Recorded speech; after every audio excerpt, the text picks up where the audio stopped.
Thank you, Mr. Chair. Gusto ko lang, sir, itanong sa Chief of Police.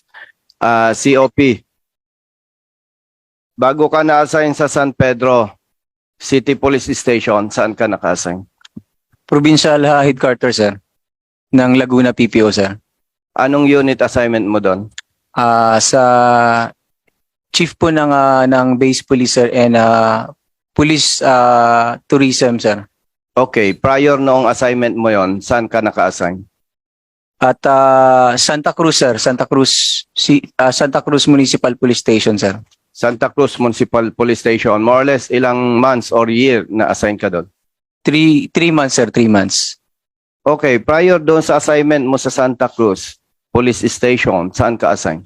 Los Baños, sir. Gaano katagal ikaw doon? Almost 3 months din, sir. Almost 3 months. Yes, sir. Prior doon sa assignment mo sa Los Baños, anong assignment mo?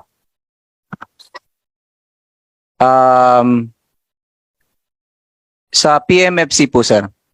PMFC, Yes, sir. gera yon, di ba? Panggera yon. Yes, sir. Okay, prior sa PMFC, anong assignment mo? Quezon, sir. Province, sir. Anong assignment mo sa Quezon Province? PMFC also, sir. Gera pa rin yun. Yes, sir. Prior doon sa assignment mo sa Quezon Province, PMFC, anong assignment mo? Laguna, sir. Laguna. Laguna. Kalawan, sir. Kalawan, anong assignment mo doon? Chief of Police, sir. Chief of Police, more or Yes, less ilang years or months assigned ka 5 doon? months, sir. 5 months. Yes, sir. 5 months. Oh, sige, Kalawan. Kalawan Police Station, Laguna. Sa one month period, 1 week period, doon sa experience mo sa Kalawan, Laguna, ilan yung accomplishment mo sa anti-illegal drugs? Nakaka-accomplish naman kami pertaining dun sa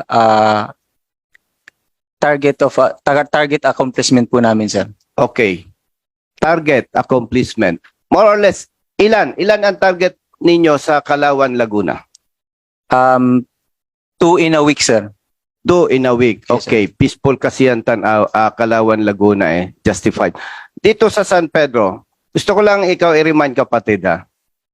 Nandito kayo, hindi para litisin, hindi kami korte. Gusto lang namin i-find out ano yung problema para masolusyonan at wag nang maraming masakripisyo pa. Ako, si General Acop, si Colonel Rencia, retired police officer kami, and we love PNP. Pero between the PNP personnel and the individuals, katulad ng mga ito, doon tayo sa tama. So please, wag mo akong galitin. Sagutin mo ako ng totoo. Gaano ka na katagal sa San Pedro Police Station? 7 months, sir. 7 months. Yes, sir. Ilan ang target accomplishment ninyo on illegal drugs every week? 6, sir. 6. Namimit ninyo o hindi? At times, sir, nami-meet, at times hindi, sir. So pagka kulang ang accomplishment mo, target every week, hahabulin mo for the following week. I am correct or not? Yes, sir. So may target kayo, di ba?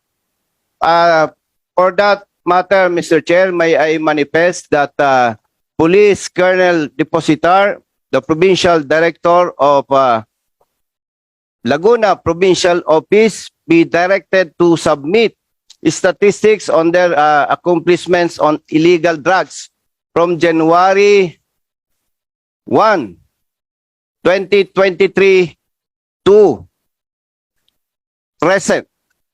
Mr. Chair. Okay, Colonel Depositar, can you kindly reply?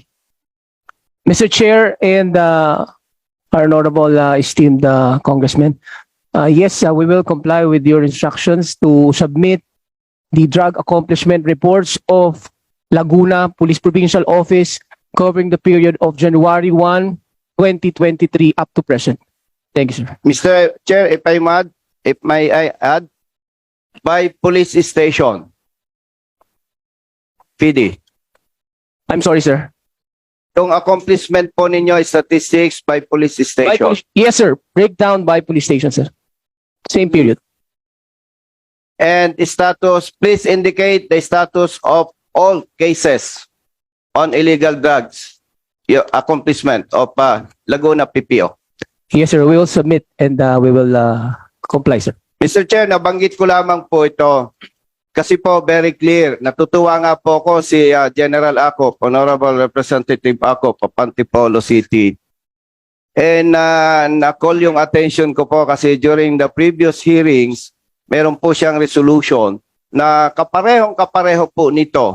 At kung i-analyze po natin deeper, ito po yung resulta ng kota-kota sa PNP, which nakakatuwa din po na in-acknowledge ito ng ating Chief PNP and even the DILG at sinabi ng ipapahinto ito. And I strongly believe, Mr. Chair, kung hindi mababago ang parameters ng PNP dito sa best police officers and best police units, hindi po matatapos itong problema na ito. Yun lamang po, Mr. Okay, Chair. And maraming salamat, po. Congressman Abosita. Tanong ko lang muna bago ko si Congressman Paduano. Briefly lang. Si team leader si Andy Garilla. Dito kasi sa nakita kong pre-operational report, 5 lang kayo. Si Andy Garilla, si Mungka, Lorenzana, Tamaray, Embuenga. Pero doon sa presentation, sino si Karandang? Si Tedra, saka Hecolea, saka si Rotarla. Andito ba sila? Si Karandang. Si Karandang. Ikaw si Karandang. Can you kindly sit on the sa mic natin para marinig natin? So Karandang, were you officially part of the team? Hindi ka kasama sa team. Hindi po, sir. Bakit na-involve kayo sa Yun nga po, ang Exploration. hindi ko po alam at wala po akong knowledge at wala po akong partisipasyon sa panguhuli kay Kilaw. hindi ka kasama sa Hindi po, nag-operate? sir. According sa inyong report, can you kindly identify si pangalan ta? Si Louis? Louis? Sir, medyo nagkakahawig po silang dalawa eh. Kahit pagmasdan naman po natin, sir eh. Hindi ko po ma-sure kung actually kanina ko pa po pinagmamasdan kung sino sa kanila dalawa yung sumuntok sa akin eh. Hindi ko po ma-confirm pero andyan naman po yung arresting officer, sir, para magpatunay siguro. At any rate, sige. We'll be asking Congressman Paduano, please. Anyway, since I should have yield my time to Congressman Gonzaga because I have a lot of questions na raise. Anyway, Mr. Chairman, since I have not read the affidavit of the witness and the PNP, at saka yung Karandang, tinanong nun din lang, sino ba yung head ng operations noon, that time? Yung head? Ano ba, kino-confirm mo ba na si Karandang hindi kasali doon sa operations? Sa bypass operation po, Your Honor, wala po si Sergeant Karandang po. Hindi. Sa buong operations. Yes po. Operations yan, wala. Wala po. Wala. Wala. Sa bypass operation po. Hindi nga eh. At tinatanong nga yung buong operation doon sa subject. Kasama siya, hindi. Hindi po. So wala siya sa operation. Yes po. Okay. Anyway, hearing from the Napolco, Mr. Chairman, mas maganda yon kasi he cited some provision with regards to cases. And that's Congressman Paduano, and that's the reason why we're hearing this subject matter. Kasi nga yung mga CCTV nadi-deny ng mga for example, ayan, nakita naman natin maliwanag nandun yung kita naman natin yung ibang muka doon sa CCTV, but unfortunately nadi-deny pa rin ng ating mga kasamaan sa organization, and this really pains us, and that's the reason why we need to have a concrete na law on CCTVs and yung body worn camera. At pasensya na po kayo kung kami po nagiging masyadong sentimental or tumataas ang aming presyon sa mga ganitong klase ng issue, dahil nga kami po ang binubutik ng ating mga kababayan that we have to listen to them as well. At napakarami nang dumarating sa aming mga sulat pertaining to the allegation of illegal activities being perpetrated by the PNP official. This hurt us. Lalo na yung mga kasama natin mga pulis na narito nasasaktan sila. Nasasaktan sila dahil ang tinatamaan yung organisasyon na matino naman per se. Ang problem, merong mga iba na gumagawa ng mga bagay na ikasisira ng ating organisasyon. Maraming pondo nilalagay ng gobyerno. Dinoble na nga ang sweldo ninyo eh. As a matter of fact, namamblema kami ngayon sa MUP, yung military uniform personnel. Dahil yung automatic indexation nyo, inaayos po natin, nagdedebate kami dito. Gato pa nararanasan natin mga problema na sana naman kung nadoble na ang sweldo ng ating mga PNP officials and members, no? Sana maging maayos na. Ano, hindi na yung tipong pupuntahan tayo dito para magsumbong. Pag hindi naman natin ginampanan ang ating tungkulin, tayo naman sasabihin bias tayo. Kaya hindi mo malaman kung saan ka pupwesto sa problemang ito eh. Kaya nga kanina sinasabi ko, Colonel, di ba, Lijen, sinabi ko be truthful lang eh. Di ba? At ang mabigat, syempre, poproteksyonan mo yung mga kasamahan, poproteksyonan mo yung mga kabaro. But we have to make things right. Pag mali, mali. Kapag ang bata natin nagkamali, pakita natin. Ang isang leader, napapakita niya ang kanyang pagiging leader pag tinatama niya ang kanyang tao. Na dito sinabi mo na kasi kay Attorney Salazar eh, through text eh. And that's a criminal case that you have to defend pa rin. Kasi dito meron ditong maraming kaso kayong kakaharapin.